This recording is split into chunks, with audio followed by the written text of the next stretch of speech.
Από την πρώτη φορά που είδα τα δυο σου μάτια φάγα κόλλημα. Δεν πέρασε καιρός που παράφορα σε ερωτεύτηκα. Μαζί σου σαν παιδί ένιωσα πραγματικά. Και από τότε μου έμεινε σημάδι στην καρδιά. Όταν σε αντικρίζω χάνω τα λογικά μου. Πετάει το μυαλό μου, φτερουγίζει η καρδιά μου. Γράφω για εσένα που είσαι μακριά μου. Γιατί δεν ξέρω αλλιώς να πω τα αισθήματά μου. Μια μέρα περπατούσα αργά τα βήματά μου. Συνάντησα εσένα, σε κοίταξα στα μάτια. Και μέσα τους αντίκρισα 100 καράτια. Λέει, είπα να δω τι κάνεις, ξέχασα δεν μιλάμε. Και έκατσα και σκέφτηκα πως ήταν η στιγμή να φύγω και να κάνω μια νέα αρχή. Δεν ξέρω τι να κάνω και τι να πρωτοπώ. Κάτι τέτοιο όμως είναι αδύνατο. Η τσάντα μου γεμάτη αναμνήσεις και χαρτιά. Το βλέμμα σου δεν σβήνει μέσα στη μοναξιά.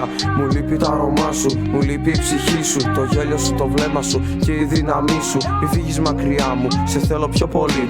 Πάμε να χαζέψουμε μια θέα μαγική. Τα αστέρια το φεγγάρι, ύστερα την αυγή. Να σε έχω αγκαλιά, να σου λέω σ' αγαπώ.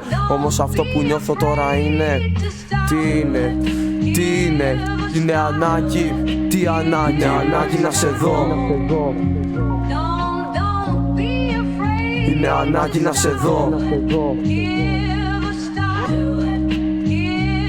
Όμως με ένα μήνυμά σου θα γύρισα τη γη.